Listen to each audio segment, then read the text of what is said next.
Hi, നമ്മുടെ ഇന്നത്തെ കാഴ്ചകൾക്ക് 1300-ലേറെ വർഷങ്ങൾ പഴക്കമുണ്ട്. കേരളത്തിലെ ഏറ്റവും പുരാതനമായ മുസ്ലിം പള്ളികളിലൊന്നായ താഴത്തങ്ങാടി ജുമാ മസ്ജിദിലാണ് നമ്മളിപ്പോഴുള്ളത്. ഇന്നത്തെ കാഴ്ചകളിൽ നമ്മളോടൊപ്പം സുഹൃത്ത് അനസുമുണ്ട്. ഒരു 10 വർഷം മുമ്പ് നമ്മുടെ ചുറ്റുപാടും എങ്ങനെയായിരുന്നു? നമ്മുടെ പ്രദേശത്തിൻ്റെ ഭൂമിശാസ്ത്രം തന്നെ മാറിയിട്ടുണ്ടാകും. 50 വർഷങ്ങൾക്ക് മുകളിലുള്ള കെട്ടിടങ്ങൾ നമ്മൾ അന്വേഷിക്കുകയാണെങ്കിൽ വിരലിലെണ്ണാവുന്നത് മാത്രമാണ് നമുക്ക് കണ്ടെത്താൻ കഴിയുക. അവിടെയാണ് നൂറ്റാണ്ടുകളുടെ ഓർമ്മകൾ പേറുന്ന ഈ പള്ളി നമുക്ക് വിസ്മയമാകുന്നത്.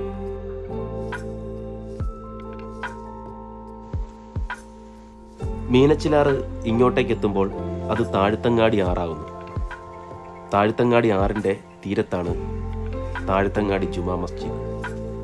കോട്ടയം പട്ടണം ഒരു വലിയ കുന്നിൻ്റെ മുകളിലാണ്. കോട്ടയം പട്ടണത്തിൽ നിന്നും താഴേക്ക് ഒരു 3 കിലോമീറ്റർ ഇറങ്ങിയാൽ താഴത്തെ അങ്ങാടിയിലെത്തും. താഴത്തങ്ങാടിയെക്കുറിച്ച് ധാരാളം കഥകളും കാഴ്ചകളുമുണ്ട്. അത് നമുക്ക് പിന്നീടൊരു അവസരത്തിലാകാം. നമുക്കിപ്പോൾ പള്ളിയിലേക്ക് തന്നെ പോകാം. കവലയിൽ നിന്ന് വലത്തേക്ക് തിരിഞ്ഞ് അല്പം മുന്നോട്ട് ചെന്നാൽ പള്ളിയിലെത്തും. പള്ളിയിലേക്ക് കയറി ചെല്ലുമ്പോൾ വടക്ക് ദിക്കിന് അഭിമുഖമായാണ് പള്ളി ഇരിക്കുന്നത് എന്ന് നമുക്ക് തോന്നുമെങ്കിലും ശരിക്കും കിഴക്കോട്ടാണ് പള്ളിയുടെ ദർശനം. കിഴക്ക് വശത്താണ് പ്രധാന കവാടവും. വടക്ക് വശത്തു നിന്നും പള്ളിയിലേക്ക് പ്രവേശനമുണ്ട്.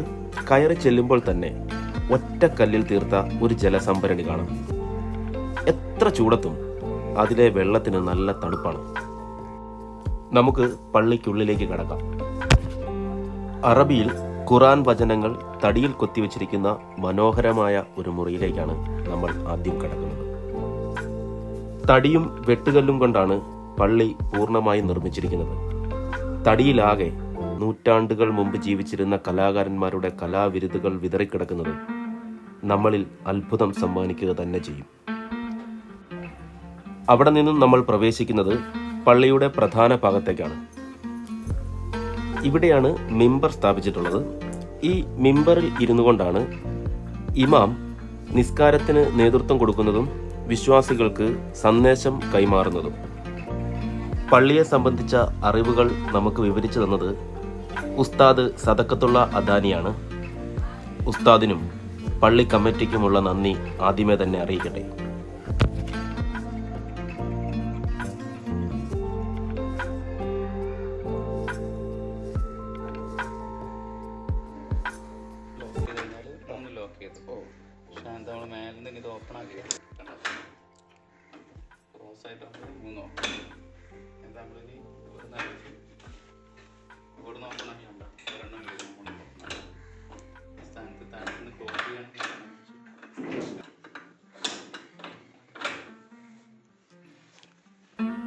വിശാലമായ ഒരു നിസ്കാര ഹാൾ സൗകര്യാർത്ഥം പണിതിരിക്കുന്നതൊഴിച്ചാൽ പഴമയുടെ പ്രൗഢി തന്നെയാണ് ഈ പള്ളി.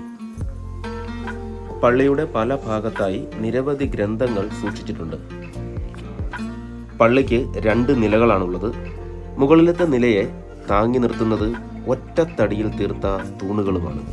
നമുക്ക് മുകളിലേക്കൊന്ന് പോയിട്ട് വന്നാലോ? താഴെ നിന്നോ മുകളിൽ നിന്നോ നോക്കുമ്പോൾ വളരെ കുത്തനെയാണ് കോണിപ്പടി എന്ന് നമുക്ക് തോന്നുമെങ്കിലും വളരെ അനായാസം നമുക്ക് കയറി വരാവുന്ന രീതിയിലാണ് ഇത് നിർമ്മിച്ചിരിക്കുന്നത്. മുകൾ ഭാഗത്തെ നിർമ്മാണം പൂർണ്ണമായും തടിയിലാണ്. മേൽക്കൂര ഓടുമാണ്. ധാരാളം കാറ്റ് കയറി വരുന്ന രീതിയിലാണ് ഇത് നിർമ്മിച്ചിരിക്കുന്നത് എന്നുള്ളത് കൊണ്ട് ഇതിനകത്ത് നിൽക്കുമ്പോൾ നല്ല തണുപ്പാണ്. എത്രയോ അനേകം മനുഷ്യർ നൂറ്റാണ്ടുകളായി ഈ കിളിവാതിലിലൂടെ പുറത്തേക്ക് നോക്കിയിട്ടുണ്ടാവും. അതിലൊരാളാവുകയാണ് നമ്മളും. പള്ളിയെ താങ്ങി നിർത്തുന്നത് മുകളിലും താഴെയും ഒറ്റത്തടി തൂണുകളാണ്. ഈ തൂണുകൾക്ക് ചിതലരിക്കലോ മറ്റു പ്രശ്നങ്ങളോ ഉണ്ടാവാതിരിക്കാൻ വേണ്ടി നല്ല കരിങ്കല്ല് പാകിയിട്ട് അതിൽ ആണ് ഓരോ തൂണും ഉറപ്പിച്ചിരിക്കുന്നത്. ഇനി നമുക്ക് താഴേക്ക് ഇറങ്ങാം.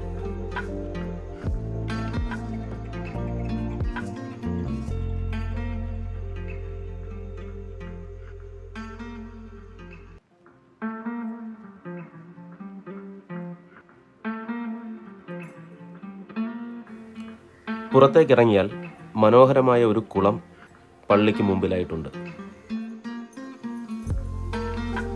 പടവുകൾ ഇറങ്ങിച്ചെന്നാൽ നല്ല തെളിഞ്ഞ വെള്ളത്തിൽ ധാരാളം മീനുകൾ നീന്തി കളിക്കുന്നതും നമുക്ക് കാണാം. മറ്റൊരു പ്രത്യേക കാഴ്ച എന്ന് പറയുന്നത് സൂര്യഘടികാരമാണ്.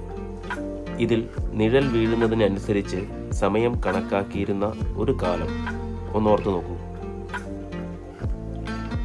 പഴയ കാലത്ത് വെളിച്ചത്തിനായി തെളിച്ചിരുന്ന കൽവിളക്കുകളും നമുക്ക് കാണാം.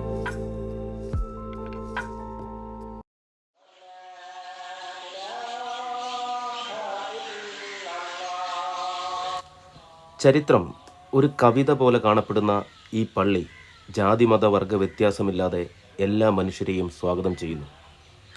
നമ്മുടെ നാടിൻ്റെ ഇസ്ലാം പാരമ്പര്യത്തിൻ്റെയും നമ്മുടെ നാടിൻ്റെ തന്നെയും ചരിത്രമാണ് താഴത്തങ്ങാടി ജുമാ മസ്ജിദ്.